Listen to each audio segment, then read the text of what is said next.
रामधन रामनगर नामक गांव में रहता था।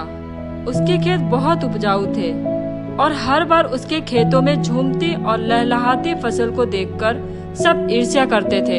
हमेशा फसल से उसे बहुत आमदनी होती थी, इसलिए प्रतिदिन वह अमीर होता जा रहा था। अब उसकी गिनती अमीर लोगों में होने लगी। रामधन थोड़ा बहुत पढ़ा हुआ था, परंतु उसकी पत्नी विद्या ने इंटर की हुई थी।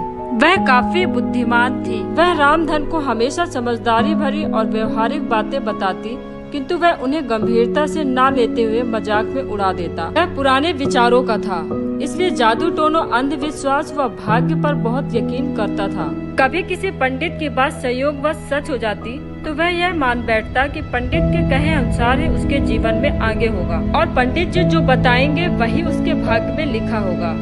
उनके विवाह को 5 वर्ष हो गए थे, किंतु दुर्भाग्यवश अभी तक उनके यहाँ कोई संतान नहीं थी। रामधन अनेक पंडितों से संतान योग पूछकर आता और फिर वह जो करने को कहते वह विद्या को बताता।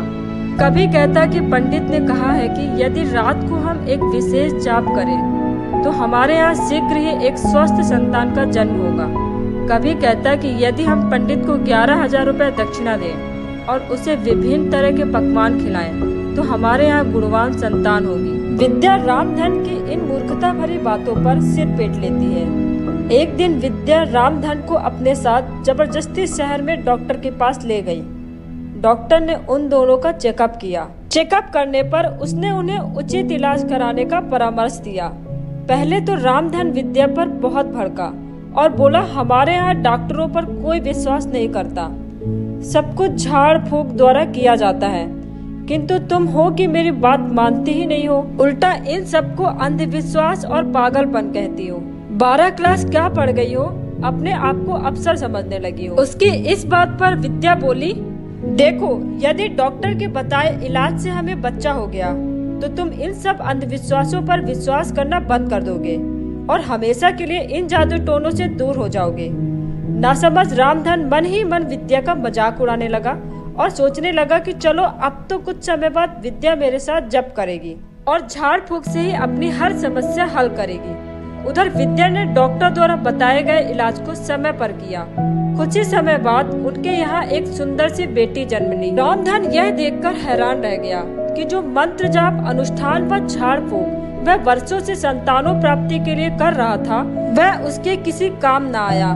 डॉक्टर द्वारा इलाज की सलाह ने 1 वर्ष के अंदर ही उसके घर में एक नन्ही सी परी की किलकारी गूंज उठी। रामधन ने उस बच्ची का नाम परी रखा और अपनी पत्नी विद्या से अपनी अंधविश्वासी हरकतों के कारण माफी मांगी। फिर उसने उससे वादा किया कि आगे से वह कभी भी इन पोंगा पंडितों की बातों में नहीं आएगा और बीमारी या समस्या के समय हमेशा डॉक्टर या पढ़े लिखे व्यक्ति से परामर्श कर उसका समाधान निकालेगा।